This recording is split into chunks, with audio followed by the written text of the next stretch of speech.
Radio Anthropocène, à l'écoute du changement global.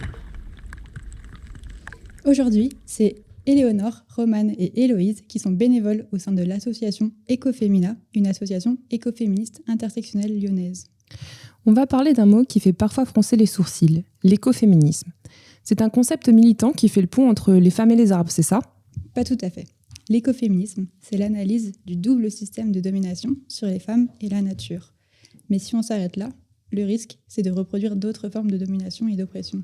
Donc pour nous, l'écoféminisme est un outil d'analyse radicale, un véritable décryptage du monde. Exactement. Il nous permet de comprendre une chose fondamentale. On ne peut pas isoler les luttes. Chez Ecofemina, on porte l'écoféminisme intersectionnel.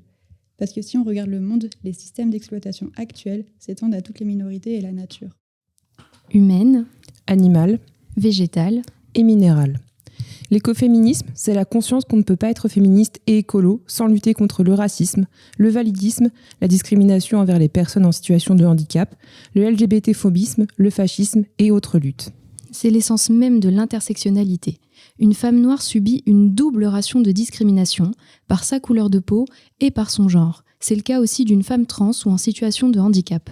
De même, vouloir un monde égalitaire sans tenir compte de l'urgence écologique, c'est se sacrifier. C'est ignorer que les populations du Sud global sont les premières et les plus violemment impactées par la crise climatique. En fait, tout est interconnecté. Oui, imagine le monde comme un tissage multicolore. Chaque fil coupé, chaque fil oublié crée une déchirure. L'écoféminisme, c'est l'art de tricoter un monde juste et solidaire avec toutes ses couleurs et ses luttes. Si on regarde le monde via ce prisme, on ne peut plus rester imperméable à tout ce qui se passe.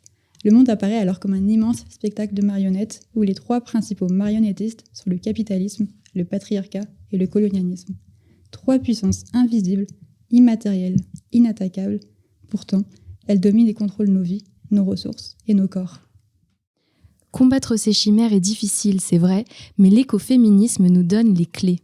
La première fois que le mot a été utilisé, c'est par Françoise d'Aubonne dans son livre radical de 1974, Le féminisme ou la mort. D'ailleurs, ceux qui trouvent le féminisme d'aujourd'hui radical N'ont visiblement pas lu d'Aubonne et son appel à la grève de la maternité pour reprendre possession de nos corps couveuses. L'écoféminisme ne s'arrête pas à la critique. Il nous montre comment le même processus d'extraction qui détruit la Terre a exploité le corps des femmes et des populations colonisées. L'écoféminisme s'attaque au dualisme cartésien, cette pensée qui nous a habitués à hiérarchiser Esprit sur corps, Culture sur nature, homme sur femme. blanc sur noir. riche sur pauvre. C'est cette division qui justifie la domination et l'exploitation. L'écoféminisme est surtout multiple et riche de ses actions à travers le monde. Par exemple, dans les années 70, les femmes indiennes Chipko ont décidé d'enlacer les arbres pour les protéger de la déforestation. Donc l'une des premières actions écoféminisme de l'histoire, c'était littéralement de faire des câlins aux arbres. C'était plutôt un soulèvement et une résistance. Contre le gouvernement, Contre la mondialisation, contre l'héritage colonial. Contre le patriarcat et les rapports de domination. l'objectif, protéger la forêt et les écosystèmes qui maintenaient l'équilibre de leur rapport aux vivants. Et d'ailleurs, les femmes ne se sont pas contentées de faire des câlins aux arbres, elles les ont fait pousser. Exactement. Au même moment, sur un autre continent, 50 millions d'arbres vont être plantés pour lutter contre la déforestation et les sécheresses extrêmes au Kenya. C'est le mouvement Green Belt initié par Wangari Maathai. On peut aussi parler du camp Greenham Common, en Angleterre, où les femmes ont enlacé un grillage autour d'une base militaire nucléaire pour protester contre les armes nucléaires et organiser un pique-nique déguisé en nounours. C'est aussi l'une des plus longues protestations qui a duré près de 20 ans, avec 50 000 participantes en construisant le camp autour de la base. Participantes ? Les rôles étaient inversés. Les femmes en mobilisation militante, en non-mixité, et les hommes qui gèrent les enfants et la logistique du camp. Dans les années 80-2000, c'est une avancée majeure. Et il a certainement fallu faire un bon débarbouillage à la fin.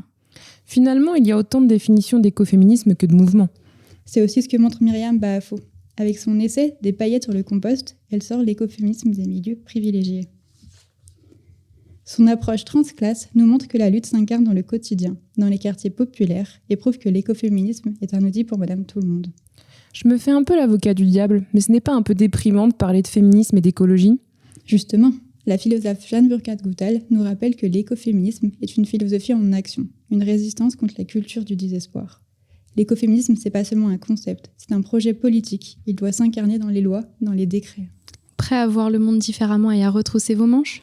C'était Éléonore, Romane et Héloïse d'Ecofemina, une association écoféministe intersectionnelle, principalement connue pour notre festival en automne. D'ailleurs, vous pouvez noter la date, le 17 octobre à la MJC de Villeurbanne.